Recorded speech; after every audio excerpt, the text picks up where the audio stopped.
কত হয়েছে বাবা? হ্যাঁ, মোট কত হইলো?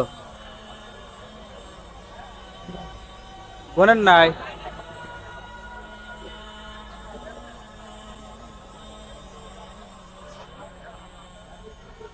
হয়েছে কত? চলবে নাকি এই বাজার টাজার আজ? হ্যাঁ, চলবে না ইনশাল্লাহ।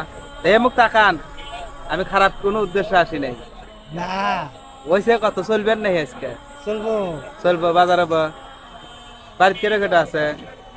কেউ নাই? কাজের বিড়ি আছে থাকেন কোনে আপনি এই বাজারে? এই তো। এই জায়গাতে? বাড়ির যান কতদিন পর পর? সপ্তাহে যাই 15 দিন পর পর। সপ্তাহে বা 15 দিন পর পর বাড়ি যান? বাড়িটা কোন জায়গায় হলো? এই যে জগন্নাথ সেতুর কাছে। যমুনা ক্ষেত্রের দিক। এখানে কোনো সমস্যা হয় না তো থাকা? না বাবা আমি টাকা শুনছি। না, আমাদের এই বয়লা বাজারের মানুষ খুব ভালো। হ্যাঁ। আল্লাহর রহম, আশা করি কেউ কোনো সমস্যা করে নাই না? সমস্যা হলে কোয়েন। না বাবা ঠিক আছে। আর বাজার চলবি না আজ? চলবো। চলবো। কয়টা হয়েছে মোট? 310। 310। আচ্ছা নেন, রাখেন, সমস্যা নাই। আরে আমি কিছু দিলাম, এটা নিয়ে আল্লাহর রহম ইফতারি কিনে নিয়ে। আচ্ছা হ্যাঁ, খুশি হয়েছেন? খুশি না নাকি?